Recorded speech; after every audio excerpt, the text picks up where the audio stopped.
guatemaltecos. Pues al doctor Castro lo conozco desde que éramos estudiantes y para mí realmente ha sido un gusto el que concertáramos este tema para poder compartir con ustedes algo de la experiencia con mi país. Me siento muy emocionada. Muchísimas gracias, doctor Castro, y a todos ustedes por su presencia. Entonces, esta tarde vamos a platicar algunas generalidades del trasplante de células troncales hematopoyéticas o progenitores hematopoyéticos. El nombre correcto, si hablamos del origen celular, es de células troncales. Sin embargo, el nombre más utilizado es trasplante de células progenitoras hematopoyéticas. Y quisiera comenzar platicándoles de la célula troncal hematopoyética o la célula madre hematopoyética. Coloquialmente nosotros le decimos célula troncal, pero la población la conoce como célula madre hematopoyética. Es una célula muy inmadura, pero muy especializada, CD34 positivo. Esto es un marcador de inmadurez característico que tiene una alta capacidad de autorreplicación, autorrenovación y diferenciación terminal. Y eso ha servido, este conocimiento ha servido para llevarnos al trasplante de células troncales hematopoyéticas. También tiene una característica de plasticidad, que quiere decir que si nosotros infundimos células troncales hematopoyéticas en un ambiente diferente al de la médula ósea, pueden desarrollarse las células correspondientes al tejido donde nosotros las infundimos. Es así que si es en las arterias coronarias, se desarrollan miocitos. Si es a del sistema nervioso, neuronas, etcétera. Sin embargo, estos procesos son muy especializados y todavía están bajo estudio. Es así que el trasplante de células troncales hematopoyéticos es el proceso que incluye la administración de quimioterapia y o radioterapia e infusión de células troncales para restablecer la hematopoiesis normal y erradicar las enfermedades de base, ya sea malignas o benignas. Y es la inmunoterapia celular más ampliamente utilizada a nivel mundial. Ya verán ustedes por qué, porque es una inmunoterapia. El trasplante de células hematopoyéticas tiene tras de sí una gran historia. Aquí les presento algunos de los personajes ilustres que estuvieron en relación con el trasplante, aunque hay muchísimos más. El doctor Donald Thomas, que es quien realizó el primer trasplante en pacientes con leucemias agudas, y los profesores Broxmeyer y la profesora Eliane Glugman, mi maestra, por cierto, quienes realizaron el primer trasplante de células de cordón umbilical por ahí por 1988 en un pequeñito de 5 años de edad que padecía una anemia de Fanconi. Actualmente este niño es un hombre de cerca de 40 años de edad y se dedica donantes de cordones umbilicales para los trasplantes de niños que ya tienen ciertas indicaciones. Entonces, ¿cuál es el fundamento del trasplante de células troncales hematopoyéticas? El primero es sustituir la hematopoiesis del paciente. ¿Sí? Si nosotros infundimos células troncales a una médula ósea que está vacía, nosotros la vaciamos con quimioterapia, se va a empezar esa célula troncal hematopoyética hasta liberar células maduras a sangre periférica. El segundo es el rescate en quimioterapia a dosis muy elevadas. Y esto tiene gran utilidad para ciertas patologías malignas en las cuales nosotros necesitaríamos más intensidad de dosis de quimioterapia, pero si nosotros no infundiéramos células troncales, el paciente jamás se recuperaría y moriría por citopenias. Y el tercero es el efecto de inmunoterapia, es el efecto injerto contra enfermedad. Y esto sucede en los trasplantes alogénicos. Entonces sabemos que nosotros en el trasplante vamos a subir varios escalones para llegar al punto final que en principio debe ser la curación de nuestro paciente. Sabemos que todo en hematología y oncología pues tiene porcentajes y por supuesto que el trasplante tiene porcentajes de éxito y porcentajes también de fracaso. Así que nosotros debemos sopesar riesgo-beneficio cuando indicamos un trasplante. Con esto quiero decir que debe ser mayor el beneficio para nuestro paciente porque es un procedimiento, sobre todo cuando sobre todo cuando se trata de trasplante halogénico, en el que podemos tener muchas complicaciones. Entonces, lo importante inicialmente es la evaluación per trasplante, identificar factores de riesgo, identificar la enfermedad y si realmente está sustentado el trasplante en este caso y si el paciente ya tiene respuesta a tratamiento. Quiero hacer notar que nosotros trasplantamos leucemias, linfomas en remisión completa. ¿Por qué razón? Porque si nosotros trasplantamos al paciente con enfermedad, el trasplante no va a tener éxito. Lo segundo es la movilización y la cosecha, o sea, la obtención de las células progenitoras hematopoyéticas, esto a través de la aplicación de factores estimulantes de las colonias granulocíticas, como es el filgrastim, o bien la administración de ciertos factores como el plerixafor que arrancan la célula troncal hematopoyética del microambiente para que circule en sangre periférica y así nosotros podamos cosecharla a través de procedimientos de aféresis. También debemos escoger la fuente de los progenitores hematopoyéticos. Después, ya que tenemos esto, debemos administrar quimioterapia y o radioterapia en el paciente para destruir la enfermedad residual. Y también podemos administrar como parte del acondicionamiento ciertos inmunosupresores que van a ser de utilidad en ciertos tipos del trasplante. Y por último, se viene el día de trasplante, considerando también algunas de las complicaciones inmediatas, tempranas o tardías. Entonces, ¿qué tipos de trasplante existen? Existen dos tipos principales, el autólogo y el halogénico. Y el trasplante autólogo es el trasplante que se realiza con las células progenitoras del mismo paciente, un paciente con una patología hematológica principalmente en remisión completa. Lo que hacemos es cosechar sus células troncales y le administramos dosis altas de quimioterapia para erradicar la enfermedad residual. Si nosotros no infundiéramos sus células troncales, el paciente jamás se recuperaría y entonces esa es la utilidad del trasplante autólogo, el permitirnos poder administrar más dosis de quimioterapia más intensas y a eso se le llama acondicionamiento. Y el trasplante halogénico. El trasplante halogénico es aquel que se hace a partir de un donante relacionado o no. Como podemos observar aquí, el círculo verde es el del donante y aquí nosotros realizamos la recolección de células troncales hematopoyéticas y este es el receptor. El receptor, días previos a la colección, a la cosecha de células tallo, ha recibido un tratamiento de quimioterapia y es en el día cero en el que en fresco se van a administrar las células del donante.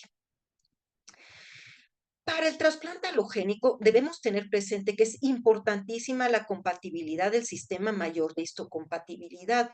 Nosotros evaluamos antígenos de clase 1 y de clase 2, a veces de clase 1 de P, de Q, de R, de clase 2. Esto se evalúa en el laboratorio de trasplante, se hace por método de ELISA inicialmente, después de PCR. Nosotros tenemos sensibilidad intermedia para la detección de estos antígenos y eso es muy útil para saber si tenemos donantes 100% compatibles o la mitad de compatibilidad. Si no hay compatibilidad, no son donantes adecuados, o sea, no son donantes. Existen varios tipos de trasplante halogénico. El primero y el menos frecuente es el singénico. Y el trasplante singénico de lo que se trata es de la administración de progenitores hematopoyéticos a partir de un gemelo idéntico. Pongámonos a pensar cuántos de nosotros tenemos un gemelo idéntico. Yo no, yo tengo 4 hermanos y de ellos tengo la posibilidad de tener un 25% de tener un donante dentro de mis 4 hermanos. No todos tenemos 4 hermanos, pero hay quienes tienen un solo hermano y afortunadamente ese es su donante 100% compatible. Y entonces ahí surge el donante compatible relacionado, que es el mejor donante. El donante compatible relacionado es de un hermano, ¿sí? Solo el 25% de probabilidad tenemos de tenerlo. Y es por esa razón que no se podían hasta cierta época realizar muchos trasplantes de donantes 100% compatibles. Sin embargo, en los países del primer mundo tenían mucho más acceso a trasplantes de donantes compatibles no relacionados, sobre todo en la población europea que tiene y en Estados Unidos que tienen un gran registro de donantes y hay muchos donantes altruistas, se tiene más facilidad de encontrar donantes compatibles no relacionados. Y por último, el haploidéntico que nos vino a facilitar mucho la vida a los países que no tenemos tanto acceso a donantes compatibles no relacionados. El donante haploidéntico es aquel que puede ser papá, mamá, hijo o hermano que tenga el 50% de compatibilidad y a través de un proceso especial de inmunodepresión in vivo del receptor, o sea, nosotros inmunosuprimimos completamente al receptor in vivo, justamente terminando, después de realizar la infusión de células troncales, aplicamos un inmunosupresor, dosis altas de un inmunosupresor que se llama ciclofosfamida, ustedes ya lo conocen muy bien, también la ciclofosfamida, además de ser quimioterapéutico, es altamente inmunosupresor y eso nos ha facilitado el poder trasplantar más. Así también en estos trasplantes el acondicionamiento va a contener inmunosupresores para evitar el rechazo y también para evitar o disminuir la frecuencia de enfermedad de injerto contra huésped. Es así que sabiendo los tipos de trasplante, aquí tenemos la epidemiología tanto de Europa como de Estados Unidos y vemos que en ambas regiones es predominante el trasplante autólogo que ha aumentado con el paso de los años. A diferencia del trasplante halogénico, aunque también tiene gran auge. Entonces, cada uno tiene sus indicaciones. ¿Cuáles son las indicaciones del trasplante autólogo? Hay que considerar que para hacer un trasplante autólogo debemos tener enfermedades donde los progenitores hematopoyéticos no estén afectados, o sea, la célula troncal y luego el compartimento de los blastos, donde ya tienen características de linaje la célula troncal, eh, es ahí donde actúa el trasplante autólogo. Nos sirve más para neoplasias de células maduras. Entonces, ¿cuál es el fundamento? Es el efecto terapéutico obtenido por las dosis altas de quimioterapia, por esas dosis intensas que eliminan el tumor residual y que sin el trasplante, sin la infusión de células tallo, no se recuperaría esa médula ósea. Entonces el paciente sufriría citopenias profundas y complicaciones infecciosas que podrían llevar a la muerte al paciente. Y con estos progenitores autólogos se puede dar la recuperación de la hematopoiesis. ¿Qué casos son en los que nosotros utilizamos el trasplante de células autólogo? En el mieloma múltiple y las neoplasias de células plasmáticas. En el mieloma múltiple, el trasplante autólogo, a pesar de las nuevas terapias que sabemos que inhibidores de proteasoma nuevos anticuerpos monoclonales, anti-CD38, por ejemplo, el daratumumab, el utilizar cuatripletes, nos ha facilitado mucho la vida y ha mejorado las supervivencias libres de progresión en los pacientes con mieloma múltiple. Sin embargo, el trasplante autólogo sigue siendo una herramienta útil para la supervivencia libre de progresión de la enfermedad. Entonces, es parte del tratamiento de consolidación. Por supuesto que desde el diagnóstico nosotros vamos a dividir a nuestro paciente en candidato a trasplante o no candidato a trasplante de acuerdo a sus características. Y en la actualidad, aunque la edad de trasplante debería ser menor de 65 años, así es en nuestro centro, hay centros donde trasplantan incluso hasta los 75 años y eso se hace un acondicionamiento a base de dosis altas de melfalán, 200 miligramos por metro cuadrado. Los linfomas que más trasplantamos es el linfoma no Hodgkin difuso de células B grandes, que es el más frecuente dentro de los linfomas B. Es un linfoma muy agresivo, pero a pesar de su agresividad, tiene altas frecuencias incluso de curación cuando nosotros damos la quimioterapia. Es así que los linfomas no Hodgkin difusos de células B grandes se trasplantan, pero hasta en segunda remisión completa. ¿Qué quiere decir? Hasta que el paciente recayó, se le rescató con un nuevo esquema de quimioterapia y se le llevó a una segunda remisión completa. Los linfomas Hodgkin tienen aproximadamente el mismo comportamiento. Hasta en segunda remisión completa es que los trasplantamos. Los tumores germinales no seminomatosos también tienen su indicación de autotrasplante. En la actualidad es uno de los pocas neoplasias oncológicas que aún se trasplantan, como ya vimos en la antigüedad se trasplantaba sea de mama, sea de ovario, con poco éxito. No superaba la supervivencia libre de recaída y la mortalidad del hacer un autotrasplante que dar quimioterapia o ahora nuevas terapias. Es así que solo los tumores germinales no seminomatosos de pobre pronóstico al diagnóstico o aquellos en recaída y una segunda respuesta o reducción de la carga tumoral es en los que está indicado el autotrasplante. ¿Con qué objetivo? Reducir la masa residual para poder hacer resecciones quirúrgicas si es que queda tumor aún. La leucemia promielocítica aguda. La leucemia promielocítica aguda es una neoplasia con altas frecuencias de supervivencia libre de enfermedad, más del 90% a 5 años. Es así que no se trasplanta en primera remisión y además esta es la única leucemia aguda que se trasplanta con trasplante autólogo en segunda remisión completa. Es así que no vamos a reservar el halogénico hasta después de que el paciente recae posterior a un rescate con trasplante autólogo. Y algunas enfermedades autoinmunes. La más estudiada es la esclerosis sistémica, pero también se ha trasplantado pacientes con lupus o pacientes con artritis reumatoide en aquella época en la que no teníamos tanta inmunoterapia como ahora.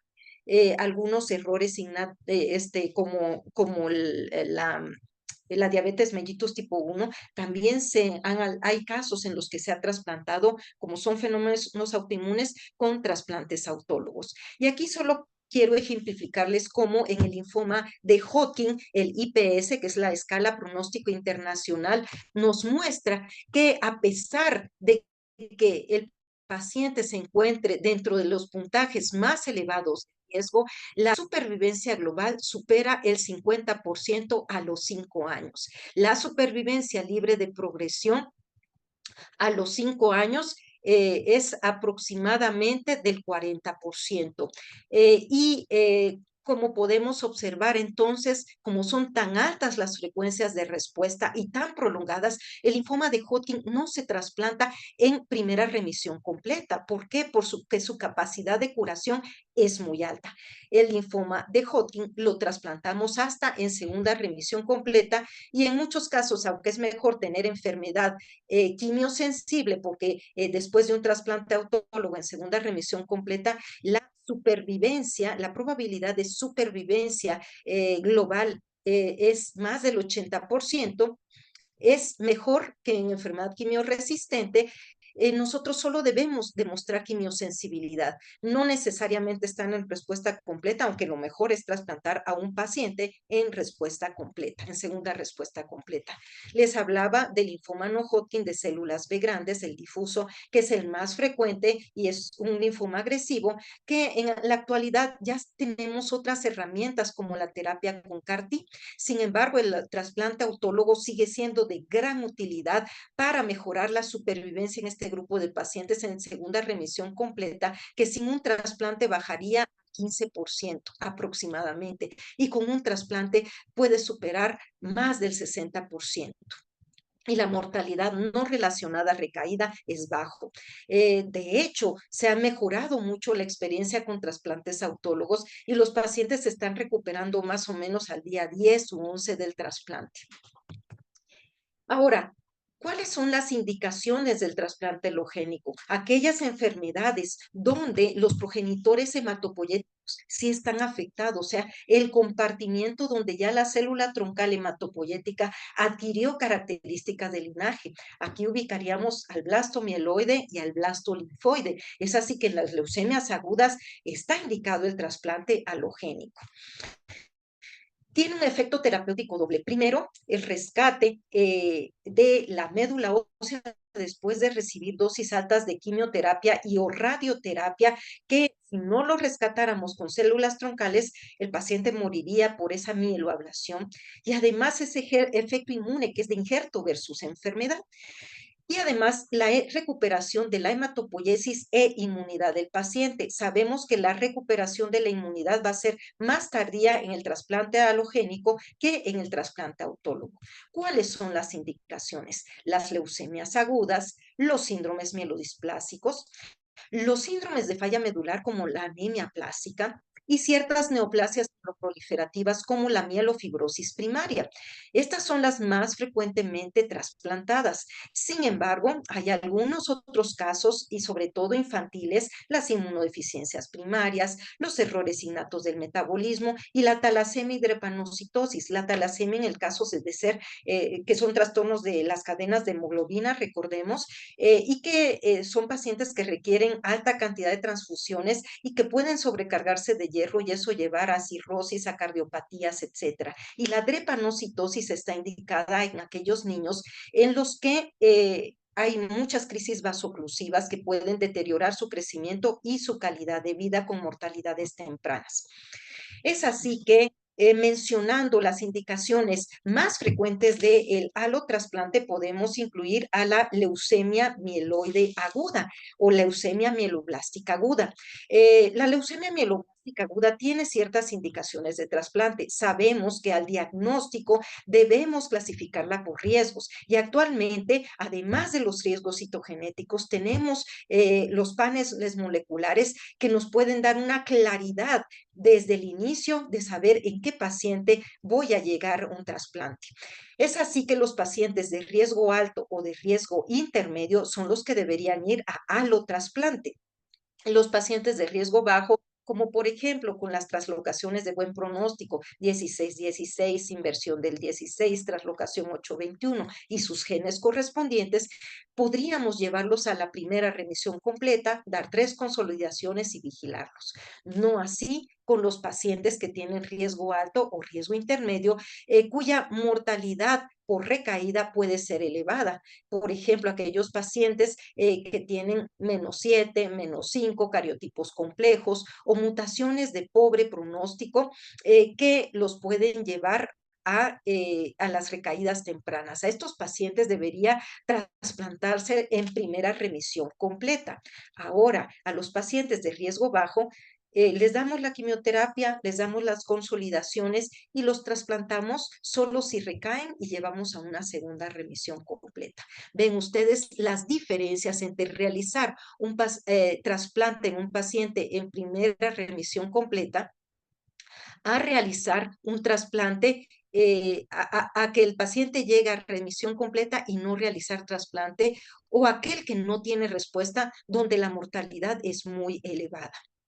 Las leucemias agudas linfoblásticas son leucemias muy frecuentes en niños. Sin embargo, en la población mexicana ya se ha documentado que es aún más frecuente que la leucemia mieloblástica aguda en adultos. Es así que debemos tener presentes los factores de riesgo para trasplantar al paciente desde el diagnóstico. Fuera de lo genético y molecular, que hay algunas alteraciones de buen pronóstico y de pobre pronóstico, por ejemplo, los cariotipos complejos, algunas, o sea, unos cariotipos, hipodiploidía, o bien alteraciones moleculares como el KMT2A, que son de alto riesgo.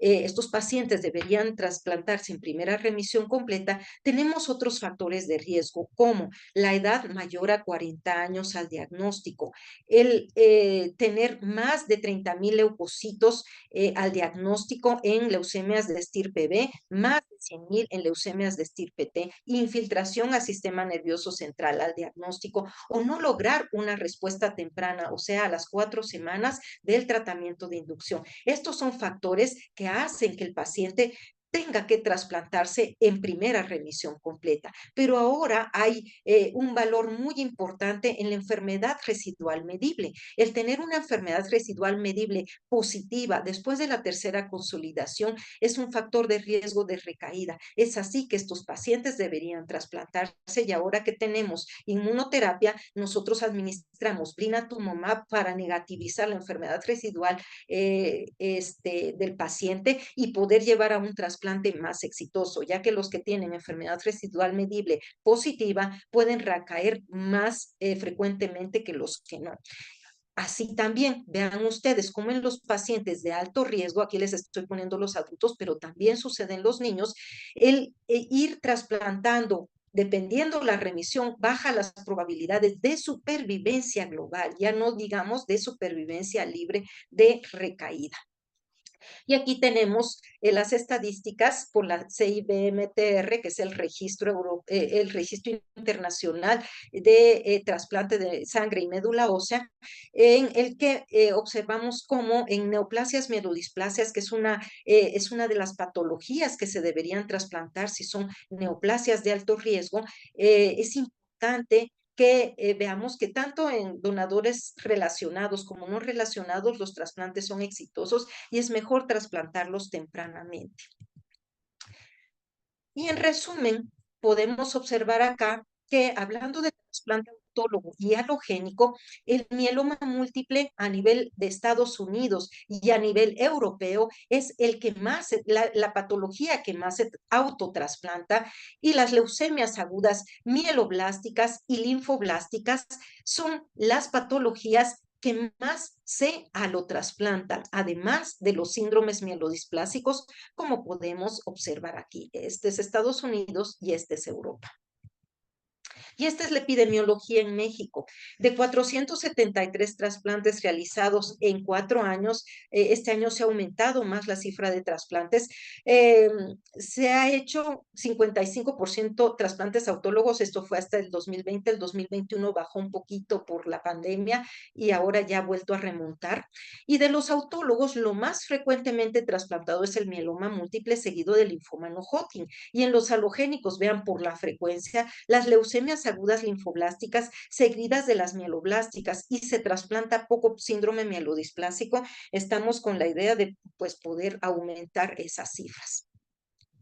Y luego, pues bueno, vamos a movilizar y cosechar a nuestro paciente. Ya les comenté que la movilización lo hacemos con factores estimulantes de las colonias granulocíticas con o no ayuda del plerixafor, que es un medicamento que arranca de los receptores CXCR4, CXCL12, en la célula troncal hematopoyética para exponerla en sangre periférica.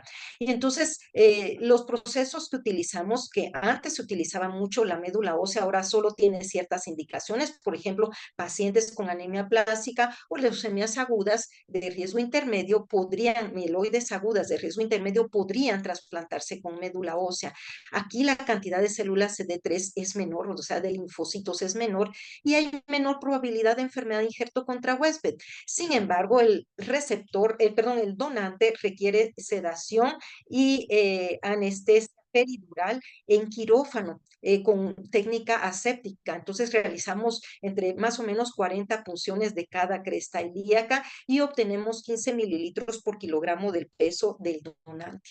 Después tenemos la sangre periférica, que la realizamos a través de aféresis, tanto en pacientes receptores autólogos como en donantes halogénicos. Tenemos mayor cantidad de CD34, no requiere sedación. El problema es que hay más probabilidad de enfermedad de injerto contra huésped y que además de eso sí injertan más rápidamente. Y el cordón umbilical, es un procedimiento que es muy útil, pero en niños con ciertas patologías. No lo utilizamos en adultos por la baja dosis celular, sobre todo ahora que tenemos más recursos con otros tipos de donantes. Antes incluso se juntaban dos cordones. Aquí es el procedimiento de aspiración múltiple en quirófano, cómo se van limpiando las agujas, las jeringas, cómo se obtiene la sangre, la médula ósea recolectada en la bolsa que se infunde al paciente. Esta es la féresis, sabemos que tiene un software especial para selección de células CD34 y la sangre de células de cordón umbilical. En Europa hay está el Eurocort, que tiene grandes centros de banco de células de cordón criopreservado.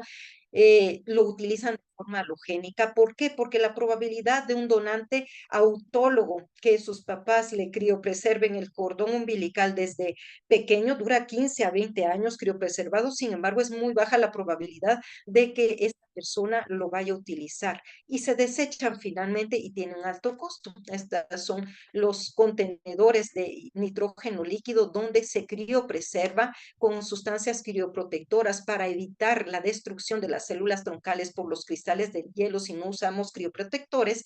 Y estos hay grandes centros de bancos de células de cordón que todavía son muy útiles, por ejemplo, para talasemias, drepanocitosis, anemias de Fanconi en niños pequeñitos. Y pues bueno, ya que sabemos esto, nos vamos a ir a la parte del acondicionamiento. Y el acondicionamiento es la quimio y o radioterapia que se le administra al paciente con el objetivo de destruir la enfermedad residual, el tumor residual, y hacer un espacio para que puedan llegar las células troncales hematopoyéticas. Eh, el día cero, o sea, después de terminar el acondicionamiento, es el día de la infusión de las células troncales hematopoyéticas. Hay que hacer notar que va a depender de la patología los días de acondicionamiento. Es así que las leucemias agudas son 6 días, los linfomas 3 días y los mielomas un día. ¿Cuál es el objetivo? Eliminar la carga tumoral, hacer un espacio para el injerto y por supuesto que la inmunosupresión. Hay ciertos esquemas de acondicionamiento como los que se utilizan en anemia aplásica para inmunosuprimir a las células del receptor para evitar el rechazo. Y aquí tenemos nosotros los tipos de acondicionamiento. El más utilizado, sobre todo en pacientes jóvenes, es el acondicionamiento mieloablativo. Sin embargo, desde hace ya más de 20 años, el acondicionamiento de intensidad reducida ha tomado su lugar, sobre todo en personas adultos mayores y con comorbilidades y ciertas neoplasias. ¿Por qué? ¿Qué diferencia? El acondicionamiento mieloablativo lo que hace es destruir la enfermedad residual y no va a permitir que haya recuperación hematológica a menos que pasemos las células troncales. En este caso, en el acondicionamiento de intensidad reducida, hay más efecto inmunosupresor, hay menos daño de las células hematopoyéticas y además cuando ingresa el injerto del donante, los linfocitos que lleva ese injerto, esas células troncales, van a ejercer un efecto injerto contra tumor y va a empezarse a repletar esa médula ósea de células del donante y ese efecto injerto contra tumor va a destruir las células malignas residuales. Y el no bioablativo es sobre todo inmunosupresor y es útil, por ejemplo, en anemia aplásica.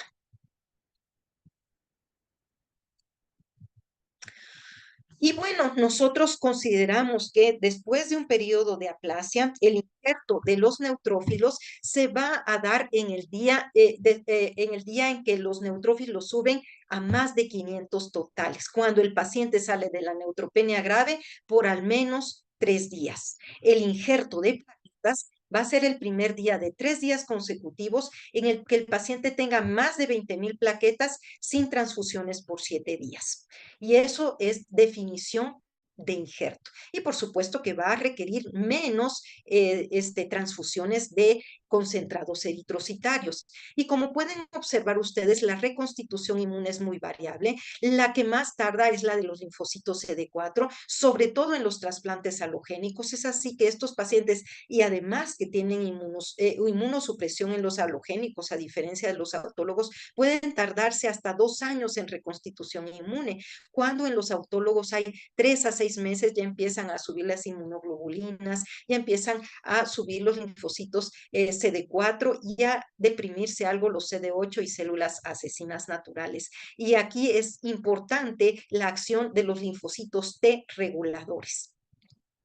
Es necesario decir que las transfusiones son un componente importante que debemos tener presente para que el paciente no vaya a presentar sangrados, no vaya a presentar síndrome anémico. Entonces, el aportar transfusión en el momento adecuado un uso racional, tenemos ciertas indicaciones, va a ser muy útil en el momento de trasplante. Se prevé que el paciente que va a entrar a trasplante ya tenga donantes de aféresis plaquetarias y pues bueno, una buena cantidad de concentrados eritrocitarios en banco. Estos siempre deben ser radiados y filtrados, tanto en trasplantes autólogos como en halogénicos. Sabemos que vamos a inmunosuprimir al paciente y así evitamos la enfermedad de injerto contra huésped posttransfusional. Y el filtrar los componentes va a evitar la reactivación del citomegalovirus, que es un virus que se debe estudiar desde antes del ingreso para ver de qué riesgo está nuestro paciente y así tomar las medidas pertinentes. Ahora, siempre en un trasplante pueden haber complicaciones, más frecuentemente en los alotrasplantes que en los autotrasplantes. Sabemos que los autotrasplantes se están injertando más o menos al día 11, 12, después de la infusión de células troncales hematopoyéticas. Pero los alotrasplantes tienen varios otros factores que nos pueden hacer que el individuo se infecte, que pueden hacer que el individuo se infecte. Es así que las complicaciones infecciosas pueden ser frecuentes. Sabemos que el trasplante va a injertar, el alotrasplante va a injertar entre 14 y 21 días, entonces es más largo el periodo de citopenias. Pueden haber complicaciones infecciosas por bacterias, virus, hongos. Además, puede haber toxicidad de la quimioterapia, lesión endotelial con mucositis o enfermedad injerto contra huésped. Y sabemos que hay complicaciones que van a ser tempranas y otras tardías. Tempranas se consideran en menos de 100 días post-trasplante y tardías más de 100 días post-trasplante. Y estas son las mortalidades tempranas en menos de 100 días. En el autotrasplante, la mayoría de nuestros pacientes podrían llegar a recaer. Sabemos que ese es el balance entre alo y autotrasplante, pero, por ejemplo, en el alotrasplante también podemos ver mortalidad por enfermedad primaria, por rechazo del injerto, por enfermedad de injerto contra huésped, por procesos infecciosos. Es así que el trasplante debe realizarse en las mejores condiciones y saber manejar las complicaciones.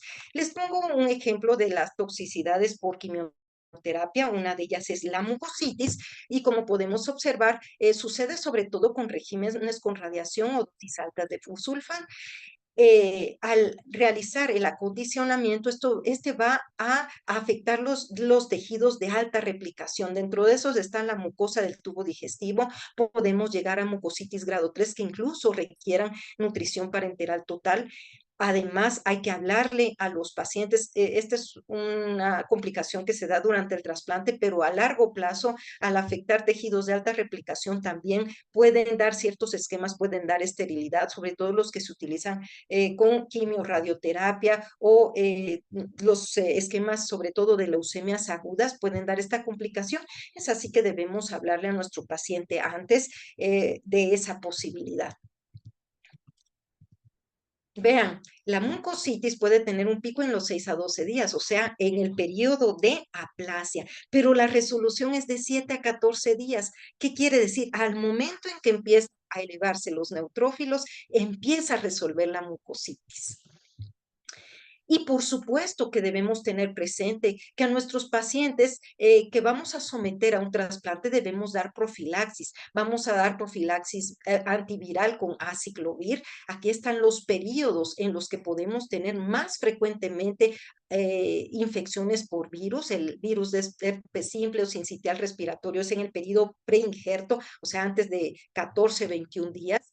En el post-injerto es el citomegalovirus. Es así que si estamos hablando de un trasplante halogénico, hacemos PCR para citomegalovirus semanalmente y tardíamente la varicela zoster. También los hongos pueden presentarse tanto temprana, intermedia como tardíamente y lo que hacemos es, depende del tipo de trasplante, dar fluconazol en los autotrasplantes o posaconazol en los alotrasplantes. Y en nuestro instituto se sigue dando quinolonas como profilaxis para gérmenes bacterianos. Entonces, sabemos que las bacterias van a invadir principalmente en el preinjerto, que sí hay gérmenes con resistencia, embargo, tenemos un esquema de antibióticos empírico cuando el paciente hace fiebre y, por supuesto, Cepam cultiva al paciente. Tardíamente, como podemos observar, hay depresión de las células T y pueden haber bacteremias por encapsulados. Otro punto importante es esta complicación, que es la enfermedad de injerto contra huésped, que obvio eso no lo tenemos en los trasplantes autólogos, pero en el alogénico es la complicación más común y puede ser potencialmente fatal posterior al trasplante. Es así que debemos tener varios componentes. En primer lugar, escoger bien a nuestro paciente, escoger muy bien al donante. El escoger bien al donante es básico porque, pues, sí se prefieren donantes más jóvenes, de preferencia de sexo masculino, porque no están inmunizados como las mujeres. Si no hay alternativa para dentro de los familiares del paciente y tenemos donantes femeninas, pues buscar a las mujeres que tienen menos paridad.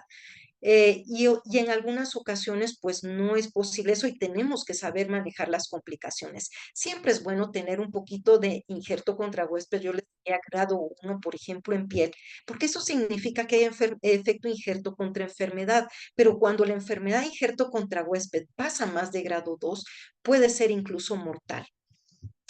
Y aquí, ¿qué es lo que sucede? Que las células inmunocompetentes del donante reconocen antígenos del receptor como extraños y eso provoca daño tisular. Es la principal causa de morbimortalidad no asociada a recaída. Sí, la enfermedad de injerto contra huésped nos protege de la recaída, pero puede ser mortal. Y vean ustedes, antes se catalogaba como aguda en los primeros 100 días y crónica después de 100 días. Ahora se sabe que ocurre una transposición de esto. ¿Por qué razón?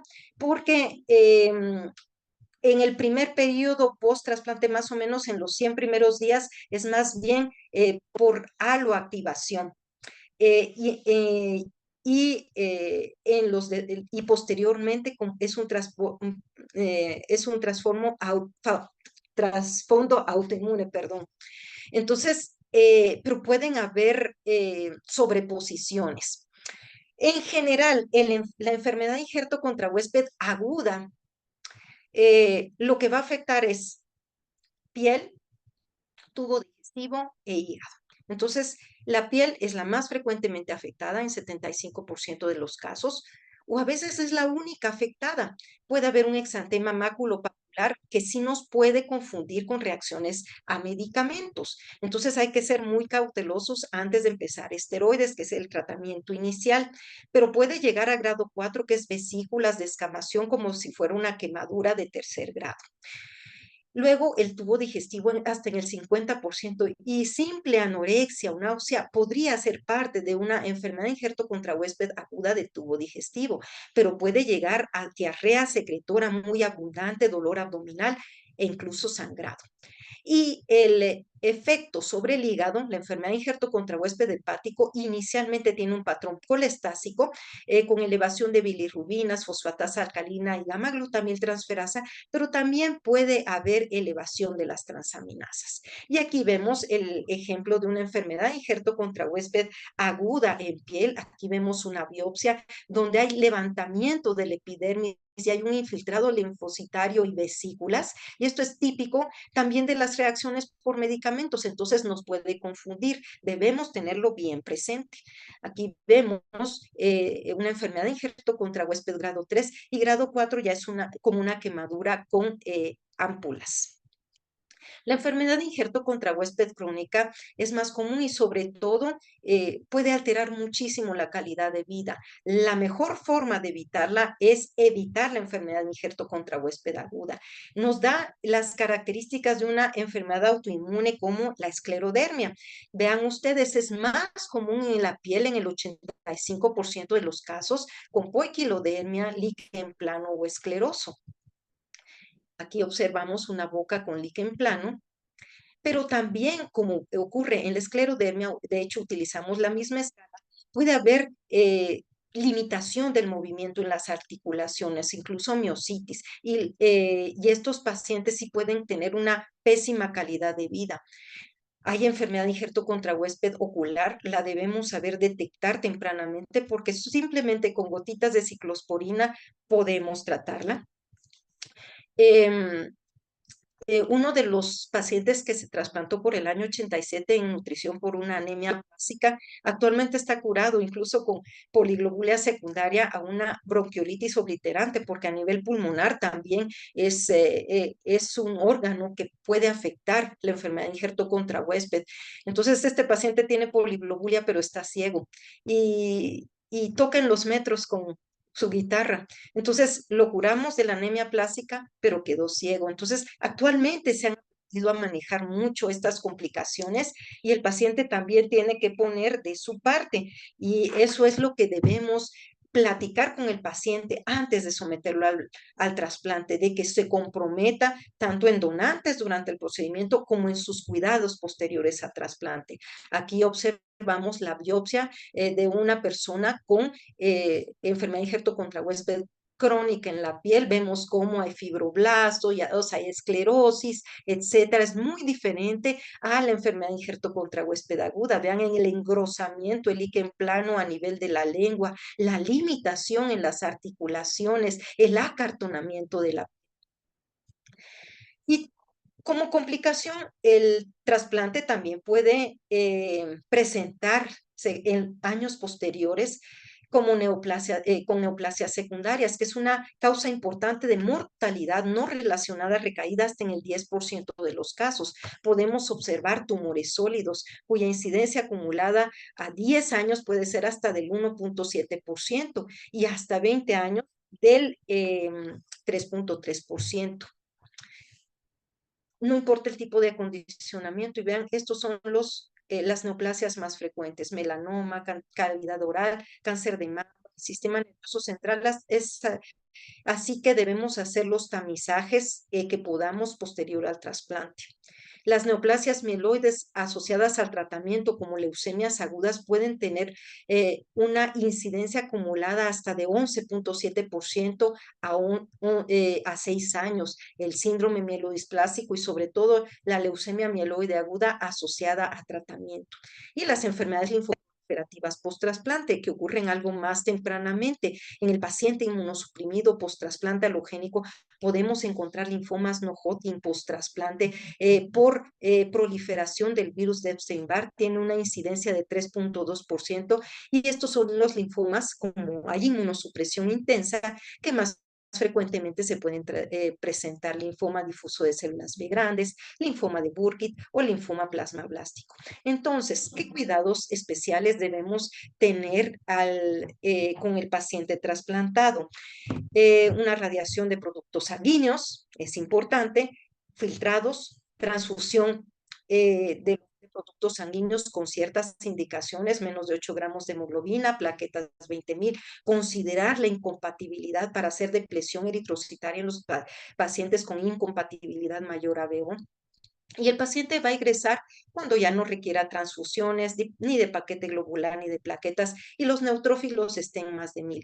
Y por supuesto, si es un trasplante alogénico, le vamos a dar inmunosupresores si lo requiere. Y entonces, como conclusión, el trasplante es un procedimiento de gran valor, aún en esta era de terapias blanco y que ya sabemos que tenemos nuevas terapias como las CAR-T-cells. Se debe seleccionar minuciosamente al donante y al receptor para realizar un trasplante seguro. Y cuando se decide un trasplante, el beneficio debe superar el riesgo y sigue siendo un tratamiento curativo en muchas de las enfermedades hematológicas, el único tratamiento curativo. Principalmente en ciertas patologías que pueden llegar a ser crónicas, pero transformarse como los síndromes mielodisplásicos, las mielofibrosis primarias o secundarias y en las leucemias en recaída. Muchísimas gracias por su atención. Si tienen alguna pregunta, estoy lista. Muchas gracias. Gracias, doctora. Como siempre, clara y precisa ahí en la presentación. No sé si alguno de los colegas tiene algún comentario. Para mí, doctora, de los microtrasplantes, o de los trasplantes mini que se llamaban. Ujú. Ahí hay algo que nos pueda comentar, por favor. Sí, justamente estos son los trasplantes de intensidad reducida o los no mieloablativos. Son diferentes por la intensidad de la quimioterapia. Por supuesto que son quimioterapias menos intensas que los trasplantes mieloablativos. Y aquí les voy a poner nuevamente el- la gráfica para que veamos. eh, ¿Dónde está? Estos. Como pueden observar ustedes aquí, hay diferencias en cuanto a los trasplantes de intensidad reducida, los trasplantes mieloablativos y los no mieloablativos. Estos dos son los que se llamaban antes trasplantes. El objetivo de estos trasplantes es la inmunosupresión profunda y sobre todo en la intensidad reducida, que es el que está indicado para las neoplasias malignas, como lo es las leucemias agudas mieloblásticas en adultos mayores, los síndromes mielodisplásicos en adultos mayores, o ciertos tipos de patologías, por ejemplo, el linfoma no Hodgkin en segunda remisión completa, en el que ya vamos a realizar un alotrasplante porque, o sea, recayeron a un autotrasplante. Entonces, lo que se busca ahí es el efecto injerto contra tumor. Al nosotros dar una quimioterapia menos intensa, pero altamente inmunosupresora, lo que hacemos es depletar el sistema inmune del receptor y así le dejamos espacio al injerto, a los linfocitos del injerto y a otras citoquinas de ir tomando espacio, ir erradicando el tumor y repletar completamente la médula ósea de células del donante. Y entonces empezamos con lo que se llama quimerismo mixto, que por cuestiones de tiempo ya no les puse el quimerismo mixto, ni les puse específicamente los esquemas de acondicionamiento, pero en este caso lo que utilizamos son, por ejemplo, busulfán, fludarabina o melfalán a bajas dosis, más radioterapia a bajas dosis. Puede ser de 2 Gray o hasta 4 Grays. Y eso es no mieloablativo, pero es de intensidad reducida la quimioterapia. Entonces, eso permite esa inmunosupresión para darle espacio a las células del donante. Ese es el de intensidad reducida. El no mieloablativo es el que se realiza sobre todo en anemia plástica, en el que nosotros damos inmunosupresión potente. Sabemos que la anemia plástica es un trastorno de base inmune y entonces lo que buscamos es llenar esa médula ósea que está vacía, pero porque las células inmunes del receptor están destruyendo a sus células troncales. Es así que podemos dar fludarabina, ciclofosfamida más globulina antitimocito, que recordemos que esto deprime las células T y eso es una mieloablación potente, pero no tiene tanto efecto destructor. Entonces, ese es el requerido para anemia plástica. Por su parte, el mieloablativo, aquí nosotros vamos a combinar, les voy a dar dos ejemplos. En las leucemias mieloblásticas agudas, nosotros utilizamos busulfán a altas dosis y ciclofosfamida a altas dosis, sobre todo en las mieloblásticas y en las linfoblásticas, como tienden a tener sitio santuario como el sistema nervioso central y el testículo, a donde no siempre llega la quimioterapia, aunque las dosis mieloablativas pueden llegar ahí. Entonces se prefiere radiación corporal total de 12 Grays fraccionados en 3 días y ciclofosfamida. Entonces, eso es mieloablativo completamente. No da lugar al reemplazo lento de las células del donante hacia las células del receptor. Entonces, lo que hacen las células del donante es llegar inmediatamente al espacio y empezar a proliferar. Son diferentes los mecanismos. Ahora el de intensidad reducida y el no mieloablativo son esos que se llaman mini alotrasplantes, que ahora por las intensidades de la quimioradioterapia se han separado de nombre. Gracias. No sé. No, con mucho gusto. Solo para aclararles, aquí quimerismo mixto quiere decir que poco a poquito vamos a ir detectando células del donante y vamos a llegar a más del 50% de células del donante hasta llegar al 100%. En cambio, en el mieloablativo, ya a los 30 días deberíamos ver un quimerismo cercano al 100%. Es diferente. ¿Y qué sería como la infraestructura mínima ahí? Quiero decir que el, que el servicio de oncología del ICS ha cambiado y de hematología ha cambiado como mucho de lo que usted, Ay, como que eso me da contamos. gran gusto, la verdad. Eso me da muchísimo gusto. Bueno, con lo que nosotros deberíamos comenzar es con trasplantes autólogos. Eh, Infraestructura mínima. Hay que crear un equipo multidisciplinario que esté interesado. Es que, perdón que se los diga con sinceridad, pero de repente sucede eh, que, que el personal de enfermería no siempre está estimulado para cuidar a su paciente, para conocer más de la enfermedad, para manejar las complicaciones, no manejar, pero por lo menos datos de alarma para poder actuar inmediatamente. Entonces, se tiene que educar al personal de enfermería que también tiene que tener sensibilidad. Pues en nuestros hospitales, que son hospitales nacionales, lo mejor es que haya compromiso, no porque te van a dar un sueldo extra. Aquí nadie recibe sueldo extra por trasplantar, por llegar el fin de semana porque lo requirió el paciente o el residente. Aquí ya ahora hay alta especialidad en trasplante. Antes no había alta especialidad del trasplante, entonces los adscritos con el residente de hematologías éramos quienes veíamos toda esa situación. Y entonces se tiene que sensibilizar al personal, porque pues el hematólogo tiene muchas ganas de tratar de hacer estos procedimientos, pero sí requiere de un equipo, no puede estar solo. Empezando personal de enfermería, por supuesto que nuestros residentes estén sensibilizados y que sean muy minuciosos en el cuidado de nuestros pacientes, aprender a manejar bien estos episodios de neutropenia grave y fiebre. Equipo multidisciplinario también incluye a un infectólogo, incluye al jefe de banco de sangre, incluye al equipo de psiquiatría que tenga experiencia en manejar a los pacientes que van a ingresar a trasplante porque no todos toleran el encierro y depende mucho el área. Por ejemplo, en París era un área de 19 camas, 3 con presión positiva, el resto con flujo laminar. No es indispensable el flujo laminar si nosotros tenemos los cuidados adecuados de higiene con nuestros pacientes, las medidas de asepsia y antisepsia, no se requiere incluso de un flujo laminar. Pero en París eran 19 camas y de las 16 camas que tenían flujo laminar, podía estar el familiar con el paciente a través de una cortina, vestido, con todas las medidas. Se educaba también al familiar y por eso el equipo de psicólogos, ahí había un equipo de psicólogos.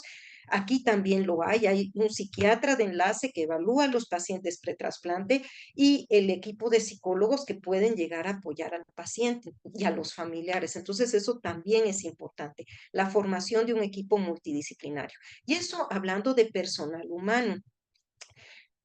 A nivel de laboratorio, ya en Guatemala hay citometría de flujo, ya hay excelentes citometristas de flujo. Puedo hablar del doctor Yulink, que se entrenó en Salamanca, entonces él ha llegado ahí a desarrollar esta parte, que eso es muy importante, para poder detectar las células CD34. Y sí sería motivo de otra clase hablar sobre la cosecha, porque hay que estimular al paciente, cosechar al día 4 de estimulación o al donante.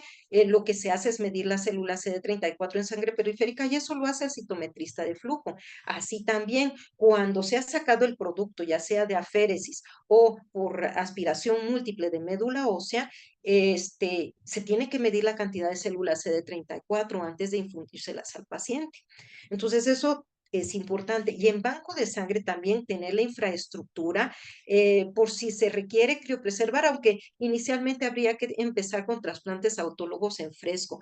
Los esquemas de acondicionamiento son cortos, son de 3 días aproximadamente cuando son linfomas. El mieloma múltiple que podrían trasplantar allá, mieloma múltiple autotrasplante, es media hora de infusión de melfalán.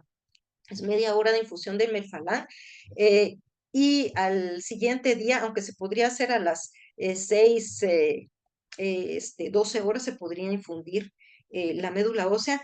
Son procedimientos que no requieren criopreservación. Ya después nos vamos a la criopreservación, digamos, mieloma múltiples de alto riesgo que requieren un segundo trasplante porque todavía está indicado solo en estos casos un tándem, si se tiene que criopreservar el producto desde el inicio. Entonces también se requiere que los químicos del banco de sangre estén entrenados en criopreservación. Entonces, yo podría decir básicamente, y además de las medidas regulatorias, recordemos que todo esto, todas las normas tienen el manejo de sangre y tejidos, y la sangre es un tejido, y entonces sí tiene que estar bien regulado, tanto para trasplantes autólogos, pero más aún para trasplantes halogénicos, como hacen en el trasplante renal, que ya afortunadamente llevamos muchos años en Guatemala de hacer trasplantes renales. Y eso sería básicamente en esta parte. Y por otro lado, si nos vamos a ir a hacer trasplantes halogénicos, sí se necesita de un buen laboratorio donde se detecte la compatibilidad HLA, por lo menos de sensibilidad intermedia por PCR, porque eso sí es muy, muy importante. Sí, no podemos hacer ya solo por ELISA, tiene que ser PCR y de sensibilidad intermedia o alta. ¿De acuerdo? Ya aparte sería hablar de trasplantes haploidénticos. Cada uno de los tipos de trasplantes tiene sus minuciosidades. Entonces, yo pues les expuse generalidades. Yo creo que con voluntad sí se puede hacer. Hay trasplantólogos en Guatemala. Está el doctor Alvarado, está el doctor Johan, que son trasplantólogos entrenados y seguramente, bueno, van a llegar muchos más. Y yo creo que en ocasiones, pues el recurso no siempre lo aprovechamos cuando lo tenemos. Sí, eso lo sabe usted más que todo. Le tocó vivir a usted esa parte. Pues Sí, bueno, doctora, le agradecemos ahí y seguramente la vamos a estar molestando después. Siempre es un gusto saludarla y saber que todo va saliendo bien ahí en su carrera profesional y personal. Ujú. Y esperamos doctor Castro, saludarnos. muchísimas gracias de verdad por la invitación. Me siento tan bien de, bueno, de poder compartir estos momentos con mis compatriotas, que eso es una emoción muy grande. Le agradezco mucho. Me ha dado también mucho gusto verlo después de tantos años y estoy mucho a sus órdenes. Bueno, lo Ya bueno saben es que que lo que se les estamos ofrezca con iguales. mucho gusto. Gracias y saludos ahí a todos. Gracias Gracias, igualmente por allá, mucho gusto. y a Feliz todos los que nos tarde. acompañaron. Buenas tardes. Buenas Adiós. tardes. Hasta luego. Adiós. Gracias, doctor. Adiós.